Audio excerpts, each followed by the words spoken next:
እንዴ ሴትዮ ያምሻል እንዴ? በእናትህ ቅበረኝ። ስታይን ቀብራት ፍጻሜ ይመስላል። በእናትህ ከኋላ የሚመጣው ልጅ ይታያል። የድሮ ፍቅረኛዬ ነው። አየሁትና ምን? ለትንሽ ደቂቃ ፍቅረኛ ይሆን አስመስልልኝ። ማን ነው ስምህ? ሄኖክ። ቆይ ለምን ማስመስልልሽ? የፈለግከውን ከፍላለሁ።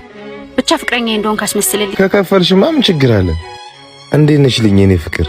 ውሎ እንዴት ነበር? አዎ እንደሱ እንዴት እኮ እንደናፈቅሽ። ፍጹም እዚህ ምን ታረጋለሽ? አንተ ራሱ እዚህ ምን ታረጋለህ? እኔማ ከፍቅረኛዬ ጋር ነኝ። ፍቅረኛሽ ነው? አዎ ምን ነው ቆሜ ምቀር መስሎ ነበር? ይልቅ አንተ ምን ነው በፀሐይ? ይሄ ፍቅረኛዬ መኪና ነው እንሸኝ። ኦኬ ይሄ እናንተ መኪና ነው? የኔ ፍቅር ይሄ ድሮ ፍቅረኛዬ ነው። ታውቀው?